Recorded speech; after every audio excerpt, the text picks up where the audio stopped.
Did ancient man build the pyramids, or did they serve another, much more profound purpose? You have to think that whoever is guiding such a precise network of pyramids must have been a very advanced culture, probably extraterrestrials. There are many videos like this one where people are looking at structures that were built by people in generations past, and they must have had a very sophisticated technology. We don't even know how they could lift some of the stones into place because they're so heavy. They're so intricately cut that you can't even put a piece of paper between some of these blocks, and very sophisticated. And we look back at that and we say, how could these people build that? They didn't have the technology that we have today. Now, here's the problem. The problem is when people have an evolutionary worldview, they think of people in the past as not being good as us. We're more sophisticated. We're more evolved. We have all this wonderful technology. Now, I want you to think about a biblical worldview. From a biblical worldview perspective, God made Adam and Eve, and within 7 generations, they'll work as a bronze and iron, and they were making musical instruments. See, when God made man, he was highly intelligent right from the start. And because of man's sin, things have been degenerating ever since. So over time, we would say we're not as good as what we were in the past. Now, here's the problem. You come to the time of the flood when there's a loss of technology. Whatever technology they had before the flood, they might have taken some on the ark, but you have this loss of technology, obviously. And then they have to restart civilization, so to speak, after the flood, as 8 people got off the ark and start, building maybe structures to live in, or they lived in caves, or maybe some built wooden structures or some stone structures and so on. But man is highly inventive. Man is highly creative. Now, because people are so impacted by an evolutionary worldview, what happens is they look at these ancient structures built by the Incas, the Mayans, others, and there's some other structures around the world. You look and you say, it's incredible. I mean, the architectural aspects of it, the engineering, so advanced, so sophisticated. So they say it had to be aliens. Man couldn't do that. It had to be aliens. Millions of people around the world believe we have been visited in the past by extraterrestrial beings. What if it were true? Did ancient aliens really help to shape our history? But it's because they have a wrong view of history.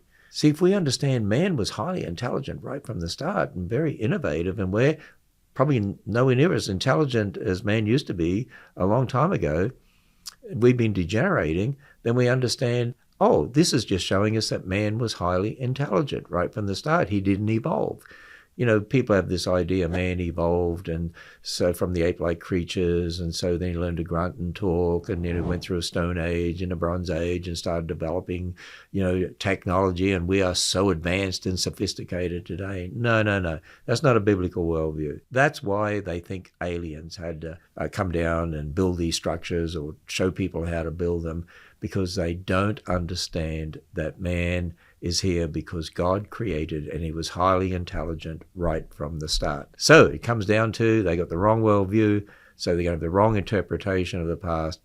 And what they're really admitting is somebody intelligent had to build these. Yeah, somebody intelligent, man, because God, who knows all things, created man and made him highly intelligent right from the start. Now, from a biblical worldview perspective, I certainly don't believe in aliens in outer space, intelligent beings on some other planets or anything like that, for a number of reasons. One is God made the earth first, and the earth is the focus, and the sun, moon, and stars were made for signs and seasons for the earth. The earth is for the sons of men, whereas the heavens are the Lord's. So the Bible makes it clear that God's focus for putting intelligent life, human beings, on earth, that's where the focus is, not out there in the universe anywhere. Not only that, Adam's sin brought death and decay to everything, the whole universe, the whole of creation groans. One day is going to be a new heavens and a new earth.